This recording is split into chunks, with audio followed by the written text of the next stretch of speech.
सोना का हो? अब तू घर गृहस्थी संभाला, हम जातनी अब प्रदेश। अच्छा, यही बिना हम आए हैं। अरे ऐलू है तो हम जनते बानी, तो अब घर में बाल बच्चा परिवार हो गई, तब तू घर संभाला, हम प्रदेश जाए 2 रुपया कमा के देहब तब न घर चली। यानी हम तो घर ताके आए ही ना। अरे तू हमार बात नहीं कुछ समझत, हमार बात सुना। बोला कि सुना धनी हमर बात, जात बानी गुजरात।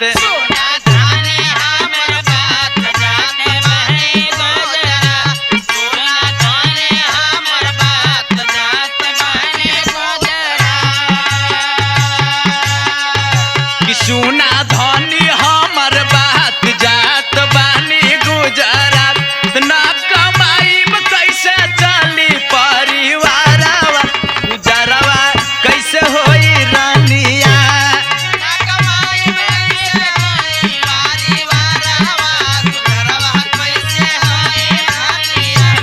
समझ में आवता हमार बात?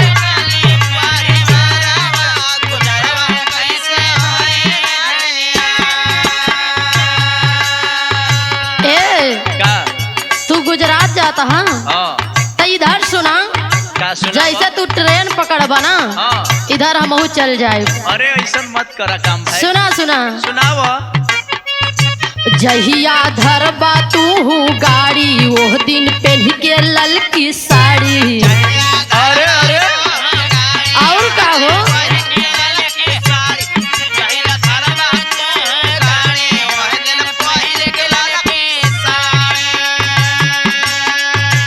जहिया धरबा तू गाड़ी, वो दिन पहन के ललकी साड़ी। जहदी छोड़ी जइबा हमरा के बहरवा, नैहरवा चली जाइब राजाऊ। जहदी छोड़ी जइबा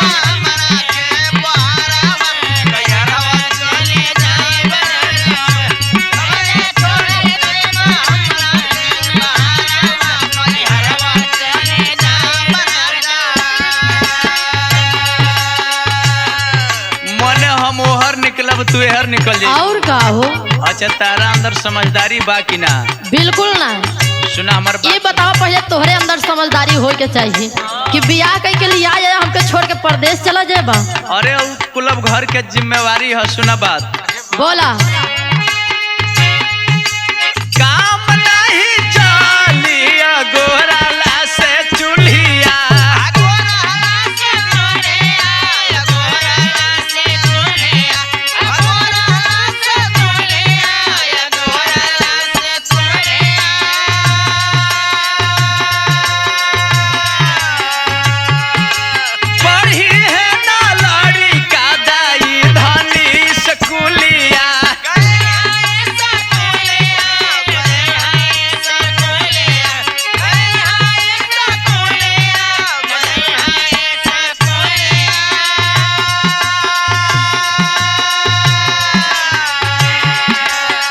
सुना अगर न कमाई 2 रुपया तो तहारी जवन शौक सिंगार बा कहाँ से आई? सुना कहाँ से लईबू धनी टिकुली कजरावा। कहाँ से लईबू धनी टिकुली कजरावा, गुजरवा कैसे होई रानिया।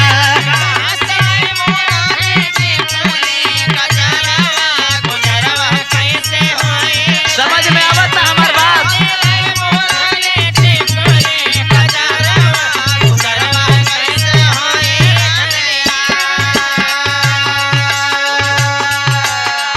देखा हमके सबके मेहरारूबन के जैसे जिन समझा।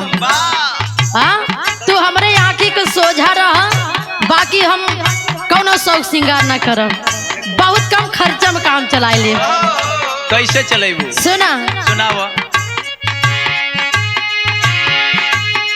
नून रोटी के हम करब आहारवा।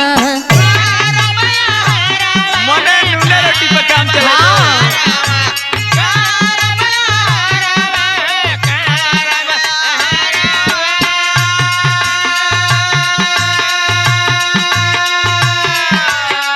चाही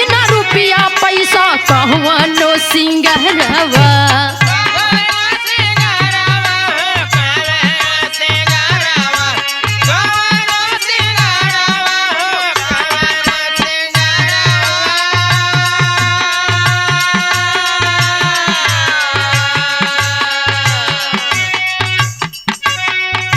घर बैठल रहा हमारा बाजारवा नैहरवा चाली जाइब राजाऊ घर बैठल रहा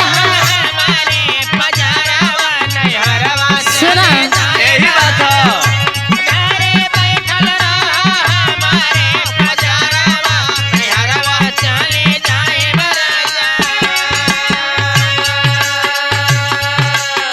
मने तारा शौक सिंगार के जरूरत नहीं के, रुपया नाही हो। पैसा के मतलब नहीं के, ठीक बात तू रह जइबू, लेकिन जवन ने लड़का बड़न सो धीरे धीरे बड़ होयन तो हमार परेशानी बढ़ी।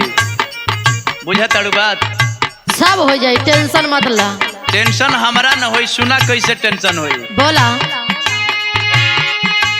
लड़का बड़का बड़ होई है, बड़ी परेशानी।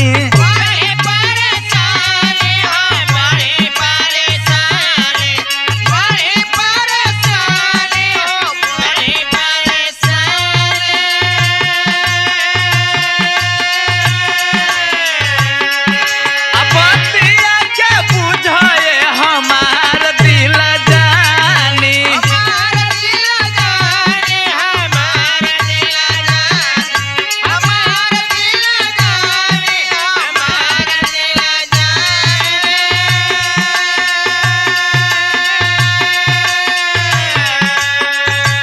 काहे करेलू तू हमरा से झगड़ावा? सुना तारू?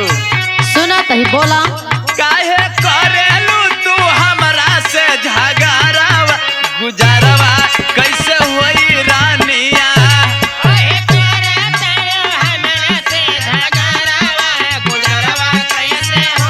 बोलो कैसे जिंदगी बीती?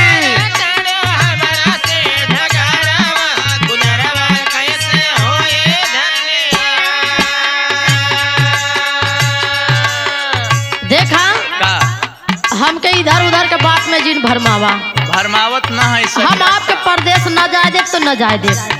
चत तू बतावा का करी तो सुना सुनावा। ज्ञानी रविंदर भले साहब हम सहसतिया अरे बाप रे बाप, ऐसा मेहरारू ना देखले रही।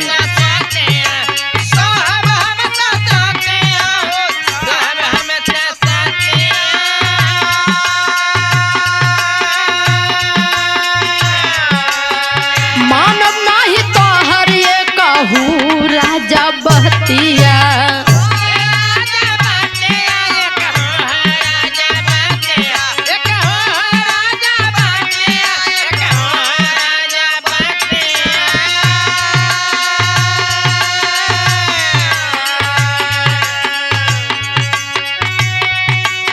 नीलम के बटुए ये काही जी करवा नैहरवा चाली जाइब राजाऊ।